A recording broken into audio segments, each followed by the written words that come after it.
Yes, everybody, welcome back to DR Sports. Welcome back to Live at 5. Apologies for the technical difficulties you may have just seen or heard, but we are back. We are here to talk about all the latest football drama and all the latest going on in the football world. Obviously, you would have seen earlier on today the weekend preview where they previewed some of the Premier League games, but we have some other stuff to talk about. My name is Dylan. I'm your host today. On my right, I'll go to my right this time. It's Jack. I'll switch sides. Switch sides. So I get to be announced first if I sit this side. Is that the rule? I've got to move over if I want to get spoken to first. Yes. All right, this is my seat now. But yeah, Jack's on my right, and then on my left, we got AGT. It is a Thursday. It is 5 o'clock, so I am here. And we are super live. Cheers, but mate. yeah, so obviously you would have seen Alex earlier on today on the weekend preview, but tell you who's been causing quite a stir in the football world in the last 48 hours. AGT on Twitter. Yeah. It's you. Quite a lot. Whether it's defending my postcode, which is L1, just in case anyone wasn't aware, and my mate Mario and myself a little bit. So it's all popping off, mate, on the old cesspit of X. So It's an interesting app, isn't it? honestly, mate, it is just people that are just really sad about their own lives, and they try and How was your flight boost home? themselves up by shouting down and talking down to other people, diminishing them and whatnot. Flight home, Just up the road. yeah, 25 minute 10 minutes 25 in the minute car. journey. So good flight, no bumps, no turbulation. Personally, I thought it was So- really funny. Yeah, listen, man, I take You're it also just lighthearted. defending your club at the end of the day, aren't you? But I'm so proud of my club, and I criticise them rightly when they're not doing their job, but when they do, I'll sing about them till the cows come home, as we all know on this channel. So all I was saying was the grass isn't always greener, and on that night it wasn't. Are you? I know obviously you'd have spoken about it earlier on today, but I do want to just get your take a little bit on it. Like, how happy are you with that, and how much do you think that can push Liverpool on long term? I think, 2 weeks is such a long time in football, right? 2 weeks ago, less than 2 weeks ago, I was sitting around this table getting cooked for a solid month, Jack, wasn't it? Yeah, it was a good time. It's 6 out of 7 defeats. It's months long of cooking. And then 2 weeks later, the mentality switch of getting a clean sheet at home to Aston Villa, controlling 2/3 of the game. Okay, it's not back, Liverpool aren't back, but it's better. It's a step in the right direction. And then obviously, Real Madrid at home on another night, that's 4-0 to Liverpool, the amount of chances we had. So massive confidence boost there. And again, big step in the right direction. So if Liverpool now go and beat City for the third game in a row, 2 years in a row away from home, Arne Slot has played Pep twice for Liverpool and won both of them so far. Pardon me. So yeah, listen, it's a great opportunity to almost send a message out to Arsenal and City, to be honest, and say, even though we've had a big blip, we ain't done yet. And, if Liverpool can stay within 4 to 6 points of Arsenal by Christmas, which is still a long way away, there's still loads of games to go by then, yeah, you'd have to say Liverpool's still in the race. But I'm just proud of them for getting 2 clean sheets in a row. We've got 2 clean sheets against City last season, so there's obviously a way that Slot likes to play against City that works. So employ that, go and win the game, and then, all guns ahead for the rest of the season after the international break, which if we win the City game, we almost don't want the international break because the momentum again. But look, if you can get 3 points at City, you've set yourself well up for a great second half of the season, and also still being in the title race, and it sends a big message out. We're only 10 games in, aren't we? There's been a lot of quarter of the stuff way, aren't that's we? happened. Yeah, quarter. Yeah, pretty much exactly a quarter. And just to let you guys know, on Sunday we will be doing on DR Sports a watch along for the City and Liverpool match. So make sure you tune in then. Then straight after that, obviously you've got FCM on Sunday afternoon. Plus, there's plenty of content coming up in the next couple of days, but. Apart from AGT causing a stir in the football world, another one who's done so, which I was trying to introduce, is Cristiano Ronaldo. Oh, similar. Yeah. Same kind of guys. We've got Cristiano Ronaldo making some outrageous claims here. Right. Outrageous, or maybe not outrageous, but I want to touch on a couple of them, and also comments. I want to know what you think about what Ronaldo's been saying. So one of them is he's been talking about his goal-scoring abilities, right? And he said, even in a bad year, I scored 25 goals. If I played in the Premier League now in a top team, I would score the same easy. The Saudi League is much better than the Portuguese League, the French League. There's only PSG. The goals should count towards the Golden Ball. Why don't they count in the Saudi League? Ask the other players, is the league good? Don't ask me. Is Ronaldo just trying to reach a European audience here ahead of the World Cup, or do you actually reckon he's got legs with his argument here? with Ronaldo, and I understand the kind of winning mentality that he has and that he has to have to play up until he's 40, still scoring goals for club and country. I understand. Well, maybe I don't understand. He's an alien, right? His mentality is different to anyone else in any other sport, I would say, in terms of holding himself to such a high standard every single year, playing as long as he can, keeping himself in top shape. I understand all of that, and big up to him individually. But whenever I hear Ronaldo speak, it's always about him. It's never, look, I scored 25 goals. We were unlucky not to win the title. That was the aim. We're going to go again this year. I'm not really bothered about my individual goals. It's the team effort. It's like he's so self-glazing. He's talking about how the league that he's in is much better than this league. So that means I'm better than everyone thinks, or I'm as good as everyone thinks I am. I scored 25 even in bad season. They didn't win anything though. And I know it's the Saudi league and people look down on it, but if he's saying, it's a top level and it's better than, what was it, the Portuguese, better than the French, does he say? Portuguese league, and in the French league he said there's only PSG. I mean, there isn't only PSG, because Strasbourg were top of the league, last week, and PSG are struggling with injuries and form at the minute. But everything's so... And again, I know he's about to hit 1,000 goals, but everything is like, oh, I've scored 1,000 and they're all on camera, which is a shot against Pele. Right, leave him out of this, mate. And also, speak about the team. You're the captain. Be a leader. Everything with Ronaldo is about, well, I've done this. I'm better than this because this isn't as good as you think it is. I'm better than that. It's very, look at me, how amazing I am. And he is amazing. But there's a time and a place. And I just think he loves himself so much that it almost takes away a little bit of the shine. You never hear Messi speaking like that. Yeah, I think he's desperate for the recognition. Like, he doesn't want to hit 1,000 goals, and then the first thing that people hit back is, but you got like 100 in Saudi, and it's a bad league. So if you can tell everyone now how good it is, people will take it a bit more. He's got 102 and 115 for Al Nassr, which is pretty good. It's a good record. But like, the difference between the top and bottom of that division is crazy. Like with Portugal, when you chat about like Gyökeres last season, and it's like, he got so many goals in Portugal, but like the bottom end of that table is like League One level. It's basically food for him, wasn't it? Yeah. And it's sort of similar with like the clubs that are owned by the PIF in Saudi, obviously class, but then there's a big drop still while they're still sort of building the smaller teams. So he does sort of get a little stat pad session every once in a while. Yeah, so his point, effectively, what he's saying is that if he played for a top club in the Premier League, he'd score like 20 to 25 goals. Who would that team be? So this is a question. Basically This is a question I would want to ask. If he played up front for Arsenal, 90 minutes, all 38 games, is he actually hitting, let's say, close to that 20 mark? Is this 25 league goals or all comps? I don't know. So we'll 25 goals. I assume he's talking about the league here because he's got 102 and 115. There's no way he scored 25 goals in a season. Like that'll be in the league, I assume. But then he's only really playing in.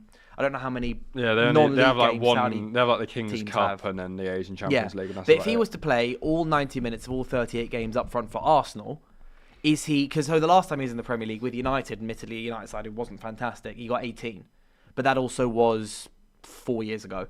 So how much has he dropped off? Because he stayed consistent internationally, but also internationally, he's basically just hung around in the 6-yard box for pretty much his whole career, the whole second half of his career with Portugal.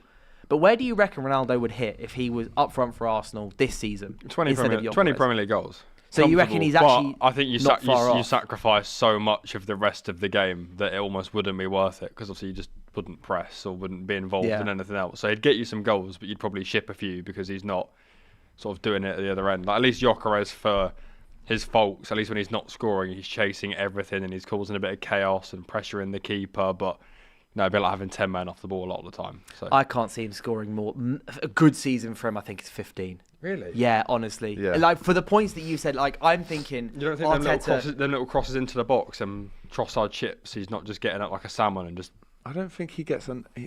You don't think for he's not a Arsenal, salmon he wouldn't anymore? get enough service to do the salmon stuff. I think he could obviously take free kicks still and take penalties, and he probably gets about 10 from them across the season. He'd poach a few good goals. He'd poach a few. I think you're too transitional for him to be effective. No, Because he'd have to be a tapping merchant. He'll ask to go on pens over Saka. He'll be taking pens over Saka. I think so City's that's probably the more... Yeah, but you're too sort of up and down pace. Yeah, like, he would end up us. just... You know when you get like a Sunday League ref that just stands in the centre circle while the whole game goes around? He'd like to be him. Basically what Messi does now. Yeah, but in America. But in America. But I know, like you mentioned City there, but the thing I think about City is one of the reasons, or the reason they're so good at the moment, is because Erling Haaland has 13 league goals so far this season. Without him, their next top scorer, as everyone is joking about, is Steve, and he plays for Burnley. In the Esteve league. plays for Burnley. He scored 2 own goals, and I everyone think else in all has just comps won. though, it's Reinders has got maybe 4 or 5. Foden's probably got 4.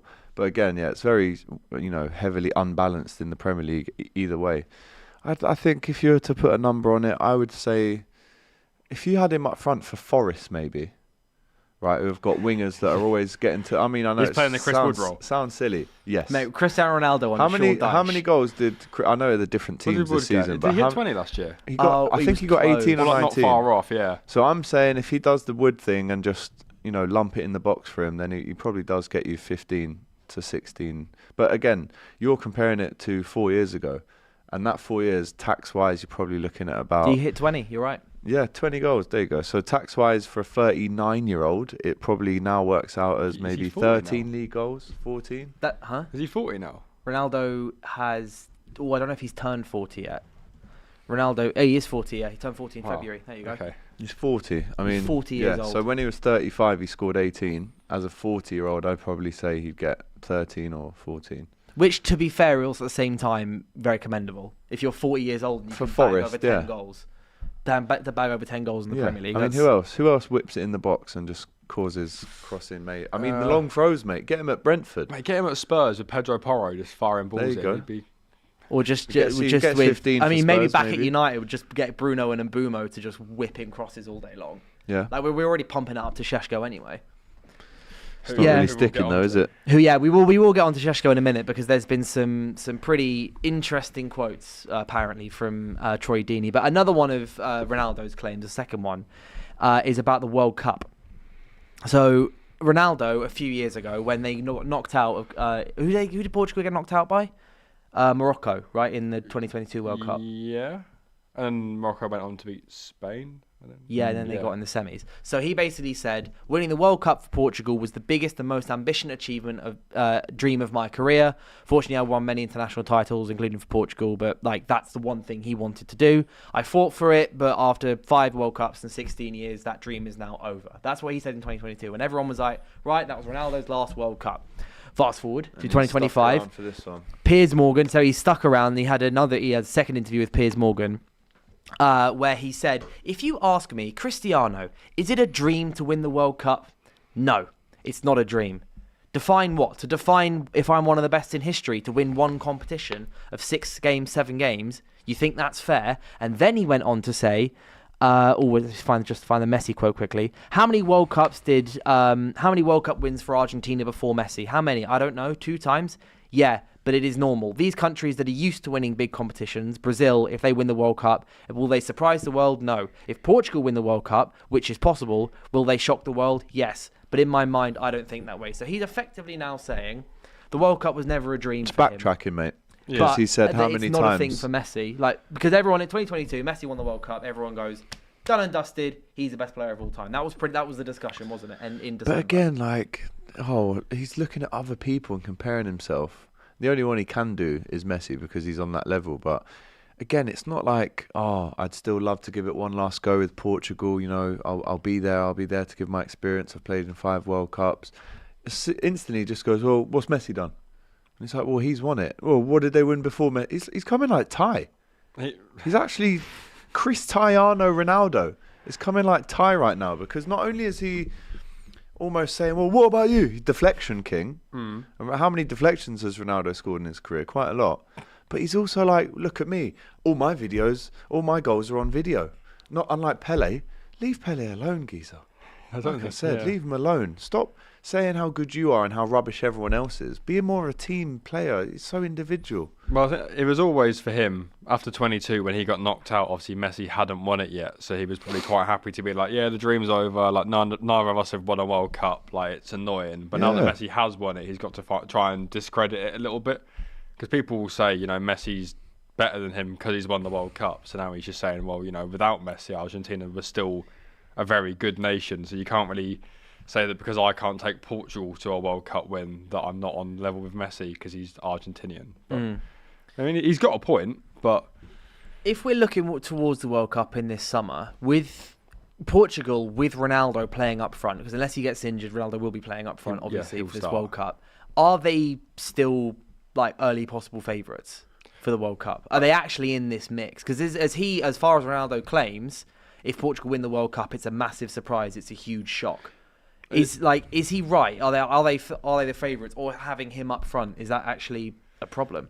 It depends what he does. I mean, you saw the World Cup. He wasn't amazing. They kept bringing Gonzalo Ramos off the bench, and he was saving them. And then the one game Gonzalo Ramos started, and he scored a hat-trick. Exactly. And then the Euros, Ronaldo stank out the gaff. Yeah. He was really poor. Like, below his standards of what you'd expect even at his age, he was really poor. So if he turns up, then great. But if he does the same thing, then it's a problem. Because I'm thinking about, if I think about Portugal, and I think about, like, obviously the other big teams in the World Cup, you've got England, Argentina, Brazil, Spain, Netherlands, except maybe not Netherlands, but all these other teams that are like super like fantastic and are generally going to the tournament wanting to win it. I don't know if I would back Portugal to beat those sides, because it feels like they never quite do. It's like Belgium, like for example, like Belgium's golden generation 6, 7, 10 years ago. Maybe not 10 years ago, but the generation, yeah. I can't believe you've done that, So Jack. glad the camera wasn't on me. Oh, yeah, anyway, yeah. carry on. 6, 7 years ago. What even is that? It's a load of rubbish. Gen Z. Yeah, You're right, Really? people in their 30s wouldn't get it. Big You're right, babies. Roy Keane. Pair of babies. Anyway, It's an unk thing. yeah, it's But You have some respect right now before I slap that quiff off. yeah, my hair's all over the place today. But like, I don't like Portugal. I think are a fantastic squad, but I see them in the way of like they keep doing what Belgium kept doing a few years ago, where they actually didn't quite make it. Like Belgium, an amazing squad in 2016, then they got pumped by Wales and stuff like that. No, But we're not missing the point that he has said it is a massive dream of his to win the World Cup. Yeah, this is another thing. Like, big Yeah. up Carell. We all saw is The HMRC. Ronaldo just got taxed by the HMRC himself, the big fella.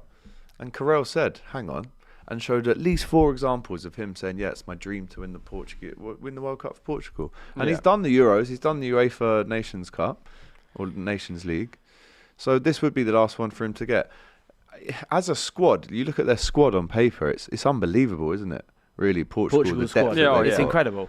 And obviously, they lost Diogo. It's not just Liverpool that lost Diogo, it's Portugal as well. You forget that sometimes. But on paper, their squad is unbelievable. But in a World Cup, have we ever seen Portugal, excel and get to a final? This is what I mean. It's different. I think when it comes down to it, France would beat them. They'd have a good game with the Netherlands. I think Germany could go close with them. I think England probably beat them. Yeah, Argentina. And Argentina and That'd be good France to probably see. beat them. Let them draw each other. Actually, Brazil are not playing great at the minute, are they?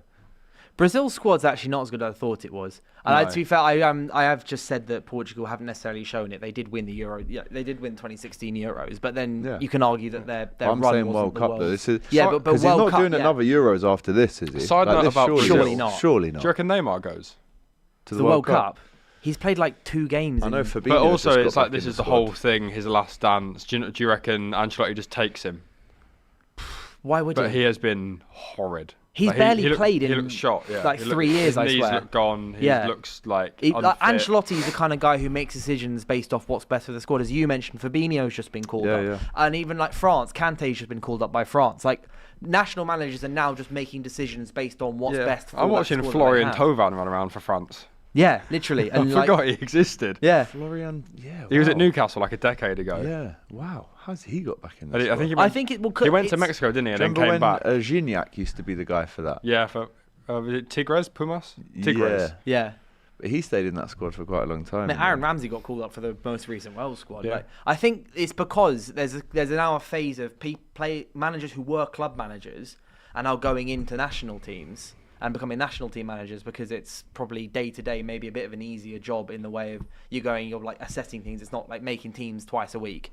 So therefore, they're starting to run the national teams more like club sides. Yeah. Club sides, you buy and sell players, you do what's best for the squad there. With these teams, it's things like, so the reason that, so Casemiro's been playing well for United. He's been called back up by Real Madrid, by Ancelotti for Brazil. Yeah. And then Ancelotti said, the reason I've called Fabinho up is because we need more players like Casemiro, and I see Fabinho as someone who's close to a Casemiro type. Who cares where they're playing, how they're playing, what their age is. They're not just calling up the big names every time. It's like England with a similar thing. Like, he's probably more likely to call up like a Wharton or an Anderson than shove Foden and Bellingham and Palmer all in the squad. If he's like, well, I need someone to play next to Rice. At the minute, Bellingham's not even guaranteed to be in the squad. Yeah, this is why I think Mount's got an outside chance at the minute. Because Tuchel will just think, who's a useful profile for this team? Mason Mount, he may not be playing every week for United, or plenty of other players out there as well. Like Lewis Skelly might get in there. What's Ben Chilwell saying at Strasbourg?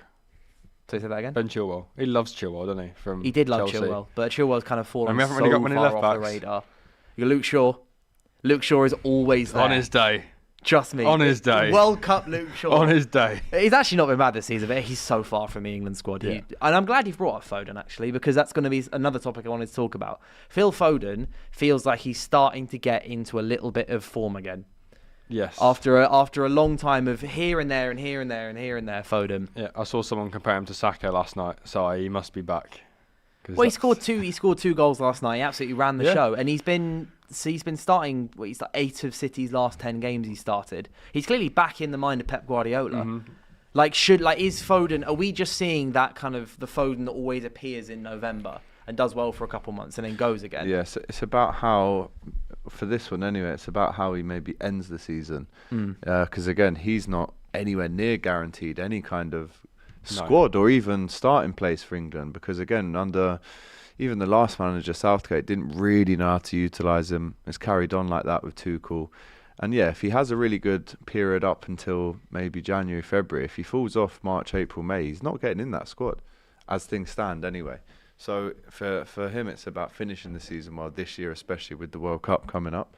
But yeah, he scored 2 in the Champions League, didn't he? So last night. For him, he'll be thinking, right, this is the start of the new run that I'm going to go on to ensure that I get in that squad. I saw a really good video someone made about players that just turn up in specific fixtures. I don't know if any come to mind for you, but he was saying, for some reason, I always see Foden at some point scoring at home against United and against Dortmund. How many has he got against Dortmund? I don't know, but it's like every time I think of Foden scoring, I can think of so many against Dortmund. Liverpool. Sarr against Liverpool is Sarr a great against shout. also Sarr against Villa. Drogba against us, Yeah. but that's not as niche because he was just quite good. Salah against Ronaldo United. against also also just Rashford quite against City. Also, did you see that stat the other day? Salah has now become, I think only Ian Rush has done it to 11 teams, but Salah against 10 teams in the league has scored over 10, at least 10 goals against 10 or more teams in the league now. That's crazy. So he scored, I think, 15 against you, like 12 against you. And it's not small teams. It's like he scored 10 plus against City, 10 plus against Chelsea. And he's got 10 teams where he's done that. Isn't that mind-blowing? Yeah. That's 100 goals just there. He levelled Rooney for something the other day, didn't he? Most goals and assists for a single club. For a single club, yeah. 267, I think. Just mental. Yeah. He's going to break every record. I think it's a record how many records he's broken. broken. That's crazy. That's a record in itself. Well, what you've just said about Salah there, about like all the 10 plus goals in this big team, that reminds me of Aguero. Do you remember how Aguero's list of like clubs he scored most against, and it's effectively just the league table. All the big teams are the best, and then you go further down. Like he was a fantastic striker. He scored over 10 against Liverpool. Never any at Anfield though. Really? No. It's like how Raheem Sterling has never scored against United. That's one of my favourite stats. Yeah, that's a mad stat. Raheem Sterling's played James against Milner us. stat's good. Someone put it in our group chat. It was like a Liverpool fan, like a table you wouldn't want to sit round, and it says Myla Sarr, Marcos Llorente, Courtois, Aguero, Adrian, and Benzema. Adrian, our own player. Yeah. Adrian's at the table. Benzema, probably scored 4 or 5. But that was all in the space like a couple of seasons. It was like that final, and then that game. To be fair, that final alone is enough to have both Karius and Benzema. Mate, Karius. Yeah. If I ever get hold of him. He's playing again now. He's at Schalke. Do you know what? Big Is him he? up. Because he has gone through a lot. I wouldn't wish that on my worst enemy, what he went through. No. You know. But, yeah. He'd be on the table, though. Yeah, we got one super chat just talking about the Ronaldo game, saying AGT, but realistically talking about to all of us. Watch the full interview because you'll probably have a different view as they were only quoting small clips of the content. I mean, we can't play the full interview. I probably won't watch it though. No. I saw a video of Piers Morgan touching his abs and thought, I don't know if I want to watch that. It's just such a glazing session, and Piers Morgan's he's so up his, you know what, Ronaldo. It's just like, oh, you used to like Arsenal. That's my team. Do you think we can win the league? It's just so like. They're perfect. They're perfect for each other. It feels like something where it's Ronaldo trying to get back into the sphere of Europe. Okay, ahead of the World Cup. Choose like Stephen Bartlett then. Don't choose. You don't even go on the overlap. Yeah, I would actually love that. See Ronaldo going on the overlap. I know the ex-Man United player on the overlap. Yeah. I'm surprised. No, but that one, like, that would be really good. It's just such that could be very interesting. Tell us what the Fergie days were like in the dressing room, please. Yeah, how great was the class of '92? I'd love to hear that. Get him and get Ronaldo and Ranić in the room together. Yeah. See what happens there. Well, they were not. Or Eric Ten Hag. It's just Piers Morgan saying, "Oh yeah, you are the greatest," and he's going, "I know." For how long is it? What is it? I have no idea. Probably. There's 2 parts. Is it on YouTube? Is it on his Ronaldo's YouTube? There's 2 parts, isn't there? So there's got to be an hour each. Piers got paid for that, or is it just like a little? I probably did it off his own back. Yeah. He'll probably earn enough money from the views. Yeah. Yeah, and the sponsorships and everything. Yeah, I don't think I think this is going to end badly for Ronaldo in the World Cup. It's going to be the same story as always has been in the World Cup. What's the quote? He who has to put the crown on his own head is no true king or something. Basically, if you got to say you're the best, you're not the best. That's incredibly wise of you. Thank you. And again, do we hear, because it's such an alien bracket that these two are in, Ronaldo and Messi, we never see Messi doing these sit-down chats with Piers Morgan, glazing himself. He's like a, glazed original from Krispy Kreme. He just... You're great, you're this, you're that, I'm the best, he's not as good as me. You never see Messi doing that, and that says it all for me. Does Messi speak English? Not really. He doesn't. Did you not see the he? Bad Boys advert? Yeah. Oh yeah, that was really bad. Walkers? Do you reckon that potentially that's been a good thing for him in that therefore the only exposure a lot of, English-speaking people have ever had of him is just him being amazing at football? Probably. And so therefore all his talking, quite literally, to a non-Spanish speaking crowd has just been on the pitch. It happens to everyone, even like the Gary Nevilles, because they're so present in the media, and like young kids now listen to him speaking about his career and playing himself down a little bit, or he rattles some fan bases. People just don't rate him how they should. Whereas if Gary Neville just retired and was never seen again, he'd be this nostalgic, a right back. It's like people forget Carragher, how many clean sheets he got, how many European appearances, how many Liverpool. Just bring up their own goals. 737 games for Liverpool. But because he's obviously, people think he's got agendas and all this stuff, they forget what he's done. When I interviewed Steve McManaman recently, quick plug quick one for DR Sports, I said to him, can you do the we'll have a look thing? And he went, I'm not saying that. No chance to swear. I'm not fucking saying that. No chance. And then after the cameras went off, he's like, I scored in the Champions League final for Real Madrid, and kids come up to me and go, you're the we'll have a look guy. And he's like, he's like, I literally had a career. I played for Real Madrid and won Champions Leagues, went to World Cups for England, and I'm the have a look guy. Cheers. Yeah, modern trend. That's the issue with being such a big footballer pre social media, I guess. Yeah. Because you just don't know. Yeah. Yeah. Unless you've got other people to carry your career for you. The amount of people I reckon they've gone up to Tony Adams in the street and done the coaching thing because they never actually watched him. That's all they know him for. He went to Granada somewhere. Done 6 games when they were bottom of the league and then just disappeared again. I can't remember. Went to Portsmouth at one point as well. Might be Granada. Definitely in South Spain. Just some really obscure Spanish team that were fighting relegation. He just rocked up to manage them for a bit, didn't speak any English, and he does, didn't speak any Spanish, and then left. That's like when England, they hired Capello. I saw that one of the maddest decisions. And he just banned ketchup, and everyone was like, "Ban ketchup." You don't do that. Sorry, we don't do that here. Basically didn't speak any English. Yeah. Managing the England national team. Yeah. Yeah. But there's apparently, according to you, Jack, Troy Deeney has been a little bit. According to Jack. Did he break this? Did he? He broke this to me in the studio Jack earlier. via the Football Exchange, via the Metro. Okay. Troy Deeney's apparently been ripping into Benjamin Šeško. Yeah. Because obviously there's a lot of debate because a lot of big teams have signed new strikers. Yeah. You've Is got this like verbatim Newcastle as well, and co. Joe? There's quote marks, but I will have to change some of the wording because Troy Deeney has been It's a little quite bit long, choice and it's not apparently. quite Samsung TV. Basically, I don't see what he does. He's 6'4", and I have urinated stronger than him at times. He doesn't run over people. He's always on his heels. Is the first part. Just being like he's 6'4", but he's got no presence. He's never on the same wavelength as his team. He called him a baby giraffe as well. You see, I don't Like think Bambi. Yes. But that's a deer, isn't it? Baby Bambi's deer. a yeah. Bambi's the baby deer. I don't think that's fair at all. Before we played Nottingham Forest, right? There was all the United fans and a lot of people. I say you as well. I know you like him. But a lot of people were saying the guy looks good.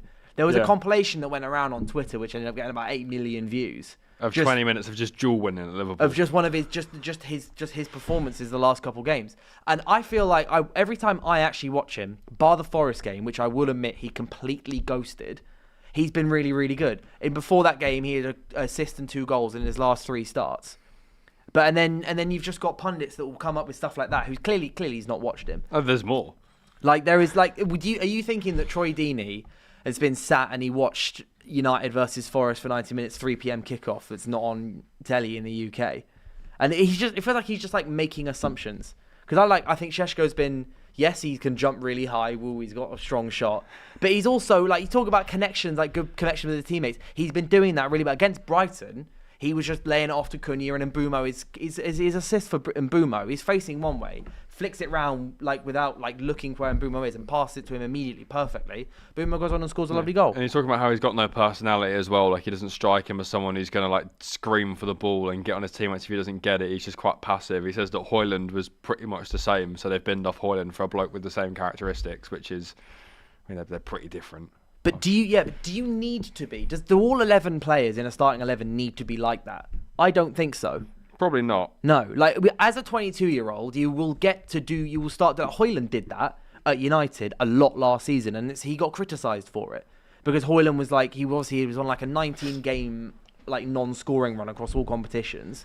He was hitting the post, he was missing shots, everything. He was taking shots when he didn't need to be. And he was screaming at our creative players, being like, why didn't you pass me? Why did you take a shot? And I'm like, well, because you haven't scored in 17 games. Yeah. So he was criticised for that. But then suddenly when Šeško isn't doing that, he's just playing his part in the team. When you've got people like Bruno Fernandes, Cunha, Mbeumo, etc., who are more like that, do you need to add more and more and more players like that to the squad? Yeah, there's a few. It's a bit thinly veiled, some of the things he said. He said he's a bit like a reclusive chess player type. You know, he's very smart but doesn't interact with humans very well. Whatever that's meant What to does mean. that mean? About Šeško? Yeah. But How does he know that, though? This is what I'm saying. I feel like Is he's this just Troy Deeney? making Yeah. stuff up. At this point- how does he know how he interacts with humans? At this point, I'd take Weghorst back. At least he was game. At least he's going to run around and be disruptive. He's not the best, but he's game. I think that's a very one-dimensional look at it. It's almost like a character assassination, let It alone really is, isn't a it? football opinion, on his actual pros and cons of his game. I think it's very... He's a big it's a man little that bit doesn't play unfair. like a big man, is basically what he's And saying. do you know what? I actually agree with quite a lot of Troy Deeney's takes controversially. And I think he's good value for what he does. He's entertaining. But that one for me is a bit hyperbole, isn't it? I mean, saying he's a baby giraffe and saying he'd rather have Weghorst, I mean, that's a big insult. Yeah. little bit Weghorst over the top. famously basically did nothing but just run around and be passionate on the pitch for us. Passionate. It's basically what he's saying. He ended up playing as a number 10 because we couldn't rely on him to score goals for 6 months. Yeah, just flicking them on. That's literally but all he couldn't did. really header. Yeah, he could. remember He when- was 6'6". When he signed, everyone was singing like "Voot Voot" it's the sound of a set piece, but everyone was like, "He can't head." Yeah. Yeah, Like, he didn't. He didn't. I think the goals he scored for us was a rebound. He got an assist in the Carabao Cup final because Rashford scored a deflected goal. That's a great clip though. When And he that's when he basically scores it. and you're already like 4-1 up, and no one really celebrates, and he's like knee sliding in the corner. He flag, started like, in crying. tears. Like he's Yeah. won the World Cup. No, I mean, I feel like all the stuff that Šeško and United fans' reactions to that Forest game in general, I think, are so over the top. Because we won 3 games in a row, and it was suddenly, and then we went 1-0 up against Forest. We were second in the league, and everyone was like, "Oh, look at." Obviously, slightly joke. I was the same. I did text you at Jokingly. half-time asking did- if you were in the text him, title you race, literally yeah. were in the title race. And everyone was like, "Oh, look at this fun," because it was nice. And then we had 5 bad minutes, right, against Forest in that second half, where Dalot was really out of position, and I can't really even remember what happened for the other goal. And then we fought back to it. That game we lose 4-1 last year. Obviously, that game we actually lost 1-0 last year. But like in the way that second half unfolded, we would have lost that game by far and away. Nowhere near our best display at all. I don't think we did enough to make sure that we weren't going to win that game. Like we did enough to win that game, and then did enough to make sure that we weren't going to win that game. It was all our fault at the same time. But then the 94th minute clearance off the line, suddenly all the narratives change. I do feel like people are being unnecessarily harsh on United in general in that game. Yeah, and it's weird with the whole Deeney Šeško thing because like he's also been quite vocal about Victor Gyökeres being just a flat track bully, but won't be the guy that's going to score a bucket load of goals for Arsenal. So he's saying that one guy's too much of just a bully and won't be the guy, but then another guy's really tall but isn't enough of a flat track bully and doesn't have enough presence. So it's a bit. How are you finding the fact that Gyökeres was being here and there with his goal? Like he was scoring a couple braces here and there, and then I would say in the Champions League, I know against a team that was slightly less imposing maybe than a Premier League side, but actually ended up looking quite good with Marino up front instead of Gyökeres. Marino's just class. I really like it. At some point, hopefully, I really like I will have children and I will have to sit down and explain to them what Mika Marino was. Like, if he wins a league, he's like one of the biggest Arsenal cult heroes ever. And I'm going to have to be like, yeah, there was this guy and he was a centre mid that wasn't that great in centre mid. But he used to just go up front sometimes, score loads of goals, and then run around the corner flag, and we all kind of liked him. Like, I don't know how you define what that is. A little bit. If he does go on to win the league for Arsenal this season, he would remind me of. Gini Ronaldo's a decent shout, but I know it's not positionally, it's not the same area. But Takumi Minamino, in the way like. Oh, what a shout that is! Did he have that much of an actual impact though? Bro, did he get like big goals? Yeah, big goals in the cups. He's more of a cup player for us. He won us the League Cup. He scored like 8 goals in the League Cup the season we won it, and then just ducked out basically. Had a couple of years. Just disappeared. I can't really see Marino being. How old is he? He's like 28, 29. Yeah, okay. Late 20s. Like he's had his prime. I think at like just maybe end of next season he probably leaves. Yeah. But if he does win a title, it would be like you come in, you do your job. But he's not doing his job. He's doing a job. Well, exactly. You're not the main guy, but when you are called upon, you deliver. So, but then you put him in. He would be a cult hero. It has ended up being his job at the same time, though, hasn't it? It's like when we need someone position reliable up front. Poor. Yeah. You put him in centre mid, and we're all sat online going, that midfield's not going to work with Marino in it. It's too immobile. And then you put him up front, and he bags the break, and it's like, oh. Well, therefore, surely then midfield team? Isn't his natural position. Surely his natural position is like, because he reminds me of McTominay. That's what he was. A little bit. Like a lot of people online do the whole, Arteta loves playing 3 DMs. He's never been a DM. Like they always played him at Sociedad with Zubimendi and someone else behind him, and they just let him go forward. Like I remember when we first signed him, some Sociedad fan was in my comment section, and he just said he's going to win loads of duels, he's going to score a few goals for you, but don't expect too much else. Like his pass accuracy is pretty poor, like his ball retention is pretty poor, but just hit him with every goal kick and let him crash the box, and he'll be class. And that's pretty much how it's panned out. But he's just doing it as a striker now.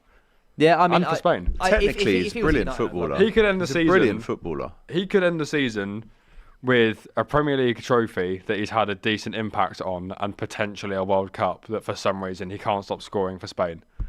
Oh yeah, it's like 6 or 7 goals for him now, isn't it, in the qualifying? He, I think, has the highest percentage, like contributing to goals for his nation in World Cup qualifying of anyone. Like he's like level with Hojlund. It's like 68% of Spain's goals in the qualifying campaign he's either scored or assisted. He scored a hat-trick the other day, didn't he? He scored a hat-trick against Turkey, and then like scored one against Bulgaria, then a brace against Bulgaria, and then scored in another game as well. Oh, that's so good. It's because they let Pedri like the goals do all he scores. So there's a real variety there. There's poacher finishes, like the little flick-on header, the second goal against Prague the other night. The goal he scored against Madrid, where he's wrapped it around, Tekker's on that is unreal. Yeah. And he can whip them, he can hit them across. He scored a good goal at Anfield, across the keeper, I think. Like, he's got everything in his locker, you know. And he might just be a really good striker. Yeah. That might just be it. He might just be he's a in good striker. He's in a Steven Corker arc, but just not from centre-back, and he may be a bit better. Nah, but he played up top a bit for you. That was a fun time. He never did anything for us up front. We just lumped him on with 5 to go when we need a goal against Norwich, but That's like us with Harry Maguire at the moment. Yeah, Yeah. it is. Got some super chats coming in. One's got a great question. It says, AGT, for the future, who are some players you'd like to replace Salah? That's from Akin Cooley Toby. Thank you very much. And also Anthony Adegoku says, AGT, happy are you? Mo Salah is still a sausage. So they're kind of linked super chats. But who would you like to, who are the kind of players you'd like to be seeing replace Mo Salah? Let's go with this one. Is that Mo Salah he's talking about? Is it Mo Salad? So what was the first question again? It was AGT for the future. Who are some players you'd like to see to replace Salah? Elise's good, very good.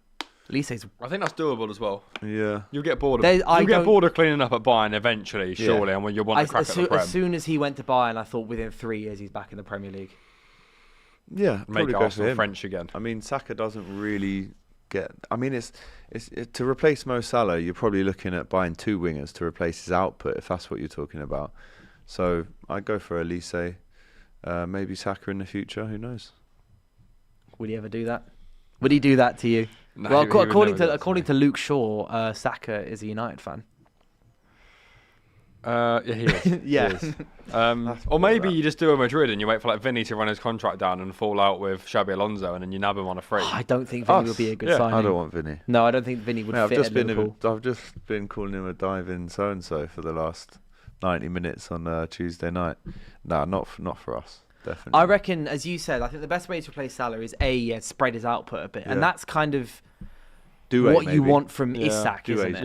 Yeah, I hope Isak steps up and you have a focal point up front and then just get a good young winger in. That's the plan. So you go back to your striker being the 25 goal a season striker, and then your winger then chipping in with 10-15. Exactly. As long as someone's covering them, it's fine. Maybe Rafinha wants to go back onto that right-hand side. He's getting a bit old now, though, isn't he? How old is he? He's got like 20. Rafinha is 29, isn't he? Is he that old already? Yeah, I think he is. Okay. He was older when he was at Leeds. He was older than I thought he was. Yeah, I thought he was like 21. He's like 25 when he was at Leeds. But yeah, I feel like the best way to replace a player such as that is to not replace. Don't replace It's like them. with Bale. They lost Bale and they go, right, let's buy 5 players Soldado, that can get anywhere near the output that Bale gets. Yeah. Ericsson was the only one that actually had any form of success. Forgot about him, man. Nabil Bentaleb. Was Dembele bought with that money as well? Maybe. I don't remember. It was Paulinho. That was later, wasn't it? Paulinho, that was a disaster, and then went to China, then went to Barcelona. What was the your Dutch brain is an encyclopedia. Vincent Janssen was like smashing it at like PSV or something, and then ended up just falling off the face of the earth. Heard that one before. Yeah, like it's like whenever Bruno Fernandes goes for us, I don't want us to go and try and buy someone that was like Bruno Fernandes, because in my mind you can't. Like, for better or for worse, Bruno Fernandes is an incredibly unique player. If we sell him or let him go, whatever, in the next couple of years, you've got Kobbie Mainoo, who can then take over the sort of midfield role that he does in terms of keeping the ball ticking and everything, and then buy a DM who then helps Mainoo play better football. I agree. That's how you do it. I agree, because I'll give you an example. You know, when we sold Coutinho, we didn't go out and buy a Coutinho replacement. We bought Alisson and Van Dijk. Yeah. Which made your team better than it was when Coutinho was in it. The rest is history, as they say. Yeah. I'm so torn on the Bruno stuff every day, because Coutinho's always brought up when I think about selling Bruno Fernandes. It's always like, well, look what Liverpool did with Coutinho. That was the best piece of business maybe in football history. Did you see the quote the other day about how they wanted, was it Brendan Rodgers wanted Tom Ince, and they had to convince him? No way. He was pushing for Tom Ince, and then the data team basically sat and were like, looking at the numbers, we think Coutinho's like massively undervalued. Like, what he can actually do, like the numbers are saying he's unreal. Yeah. And then they sort of had like a war of words, and then they were like, we're going to trust the data team, not the manager. Got Coutinho, and then that's why we flipped him for what, 140 mil. They're still paying us now, I think. But they're trying. They're selling bits of the grass and doing weddings at the Nou Camp. Spelling Spotify playlists and whatnot. They're still at the old stadium, aren't they? The Olympic Stadium. The old Nou. Old camp. New. It's not old camp. It's just the Olympic Stadium. Yeah, I think so. The new one's still being built. Yeah. Well, Hansi Flick's reports are saying that he's going to leave. Why? I have no idea. I remember I just read it yesterday saying that apparently he's thinking of retiring from Barcelona. I mean, which would be interesting. See if someone can snap up some of their talent. Rashford back in. Zero also mentions super chat saying Gabby Jesus is back in I was training. literally just about to say that. Someone just put him on our group chats. How does that make you feel? Or is it fairly real indifferent? strikers at my club. Technical ability. I have a striker that can drop a step over in a body feint. I mean, his knees are shot. He's done both ACLs, I think. So I don't know what he's going to be like, but that first 6 months of Jesus was... Yeah, I've never seen anything like it. It was so good to start with, wasn't it? And then it all just never quite He got like 4 goals in a pre-season game against Sevilla, or like a hat-trick, and everyone was like, I don't know what's going on. And then he scored like every game of the season, or was getting assists. He was like dropping roulettes on people, little Maradona spins. Like, he was just a man possessed, and then went to the World Cup and destroyed his knee. Yeah, it's not been the same since. Yeah, and then came back, scored 5 goals in a week against Palace, and then played you. Everyone thought he died for a penalty, but turns out he just basically shattered his other ACL. Is there any way he gets back into this Arsenal team if he's behind Havertz, Marino, and Gyökeres? The striker position. There was reports in the summer that we were basically willing to ship him back to Brazil even when he was injured, so he can do his rehab there and we can get a little bit of money. So I think the plan is basically give him a run of appearances off the bench so he's worth something, and then sell him in January. Get him in the window. But he always talks about Palmeiras, how he wants to go back there at some point, play in Brazil. Surely you wouldn't leave in January, though. You've got to go and try and win the league and then leave, no? But he's also got a World Cup where he's competing with Richarlison. So and he has league titles. So if he can go back to... Yeah, he doesn't really need another Prem, in all fairness. I know, but if you're top of the league in January... Who are Brazil strikers? It depends what Richarlison, what counts more to him. Winning the league with Arsenal. So there's a genuine chance if he can get himself fit, he could go to the World Cup, but he needs to smash it for 6 months and stay fit somewhere. For Brazil, they're in short supply. Well, Acuna's been playing a striker for Richarlison as a for a number while. 9. Yeah, he's okay at number 9. Cunha is, but he's best on the left. But he's been their striker because the other option is Richarlison. So who is there? Let's say out and out strikers, number 9s. Richarlison. I mean, Jesus isn't. He's like half winger, half. He's more of a Firmino kind of role. I mean, Firmino, they used to love that Victor Roque guy that went to Barca, and I don't know where he is now. Okay, where's he at now? Who are there? And I know they've got wingers: Rodrigo, Vinicius, Neymar, if they wanted to call him back. Martinelli, Rodrigo, Esteval, Rodrigo, Endrick. I mean, Endrick's not really a bully up top. Like he's barely playing as well. He's one that's going to go on loan. He's going on loan to Lyon. Is that confirmed? Well, like that's Endrick that's the reports. He's going on loan to Lyon. Yeah, apparently. In January. Apparently. He put out a set of demands, didn't he? United and Villa both were interested in bringing him on loan, but they wanted a 60 million buy option in the deal. Madrid said no; they only want straight loan. He's going to Lyon for 6 months. So Madrid eventually want him back long term. Yeah. For now, because they signed that Mastantuono guy who they already rate he's above injured. him. And they Brahim Diaz a new contract. Rodrigo plays on that side. Ardegula plays out on that side sometimes. Yeah. I mean, even in the comments talking about Brazilian strikers, they're just saying Endrick. Yeah, but Could it just be that Ancelotti just finds somebody that we don't know about who plays in Martinelli the is a 9. I'm telling you, poacher Martinelli. He's on a resurgence as well, isn't he? Poacher Martinelli, also injured, which doesn't help his case right now. However. Wait, what do we call it for the next international? All of Arsenal's best strikers are the ones that aren't actually strikers. Yeah. And the one striker you signed to be your title-winning striker. And your centre-backs. Yes, and our centre-backs. I mean, someone said earlier, the Van de Ven, Romero being compared to... They said they genuinely start for Arsenal, but imagine Van de Ven playing like Calafiori and Romero playing like Timber. Yeah, he turned them into left-backs and right-backs. Actually, that was the debate in the office. What was it? Van de Ven at left back, and then Gabriel Saliba, and then Romero doing the timber where he kind of like plays centre back and then just has a free roam to just go around clamping. Which he does. Literally in the Champions League against Copenhagen, it was Romero was at one point running through on goal, even though they had 10 men. And then Van de Ven just gets the shackles taken off, and it's like just play somewhere. Yeah, do whatever Calafiori does. So it was It was Teddy Sheringham came in. What did he say? Basically said that they're on the same level as Saliba, Gabriel, and then also said the same thing about Konate Van Dijk. Said he puts them on the same. So Spurs, they're in the same bracket. 2 centre backs, they're Arsenal's in the same 2 bracket. centre backs, and Liverpool's 2 centre backs, according to Teddy Sheringham, all in the same bracket.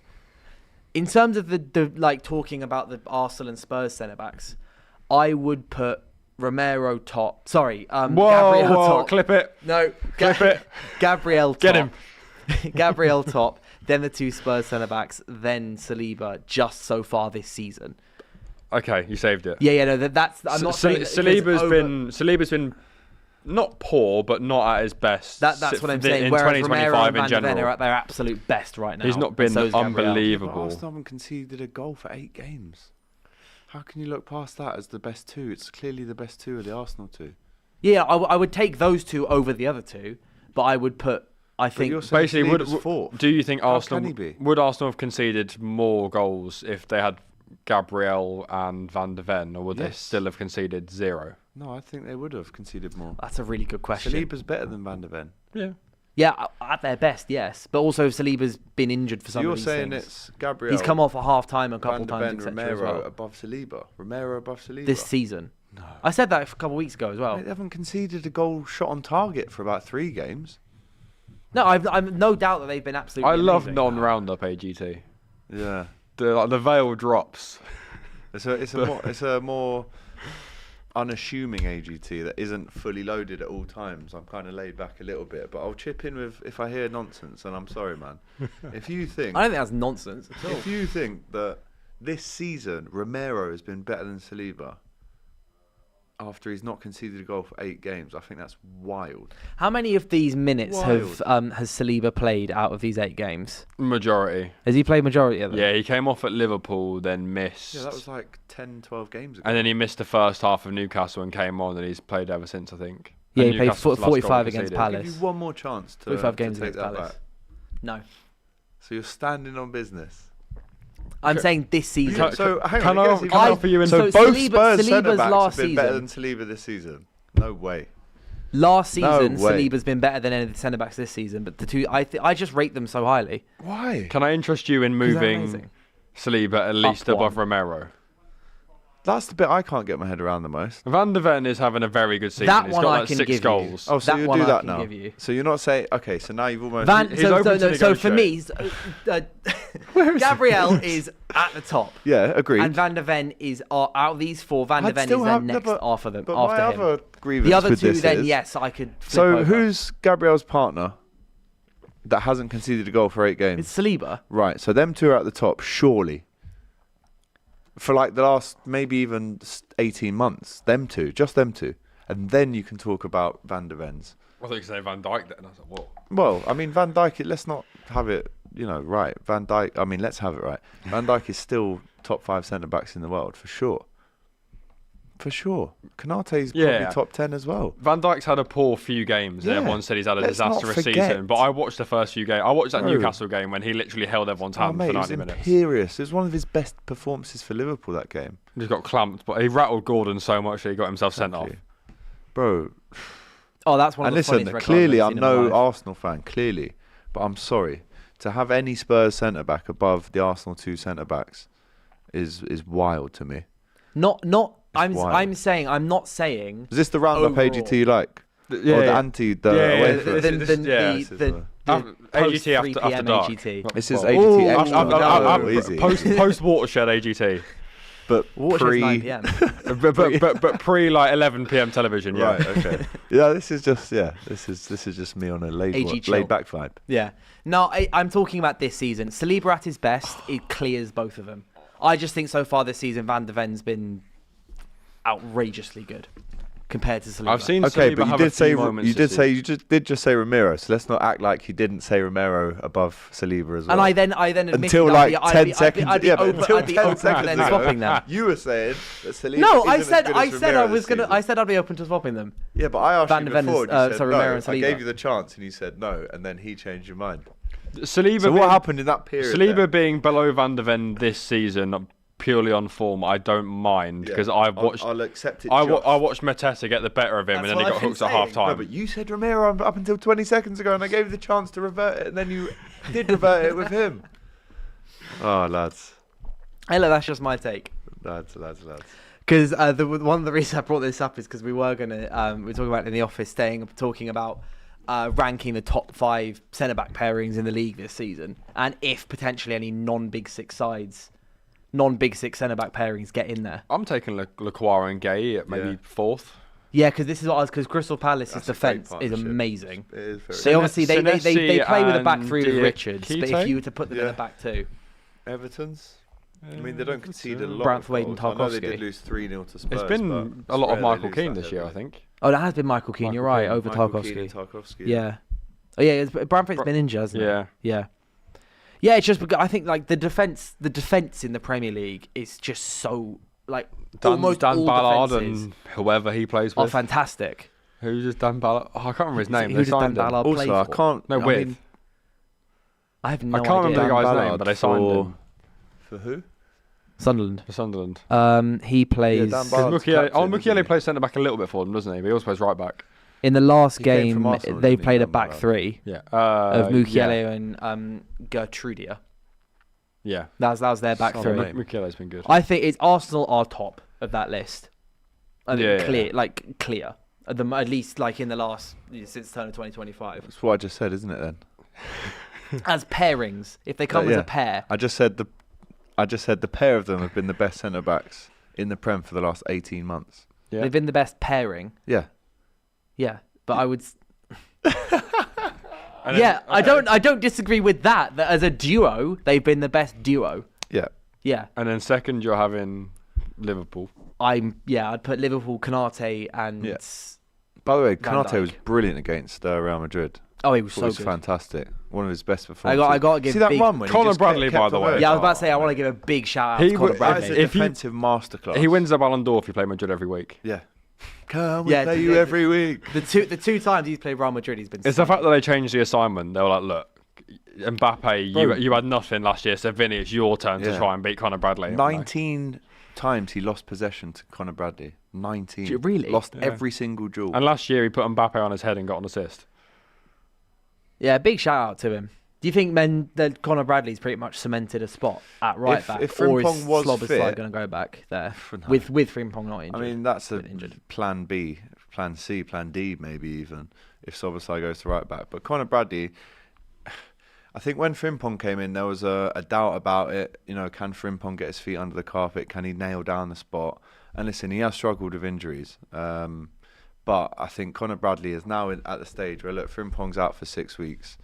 Go and smash this spot and make it yours. And what a performance. It's one of the best performances from a right back I've seen at Anfield in a decade. Is that any sort of shot at Trent?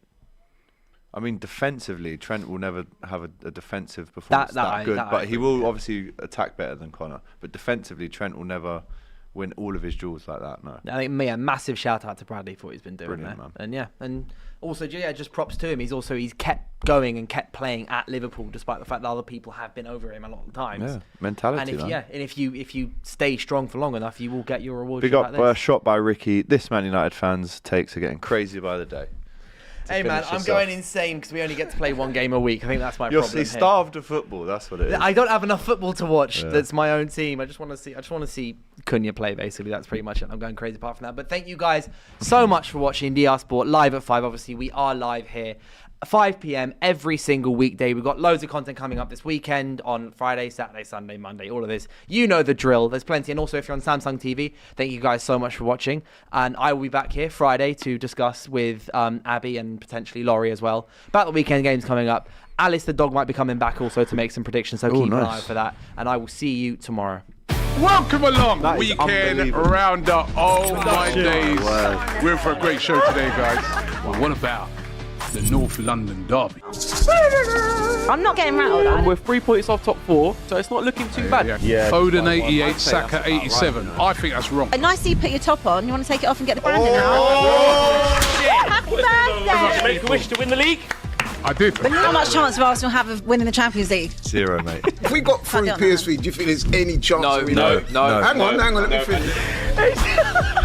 Predictions: 2-1 Tottenham. 3-1 Liverpool. 2-0 Wolves. Chelsea to beat Man United at Old Trafford. Still You're there. in trouble if we win this game. You better not lose on Saturday. We beat the world champions this weekend. That makes you world champion. We're the world champions, but you're not in a title race. This is why you'll never win the league. 6 billion down the drain. Robbie celebrating a 1-0 win.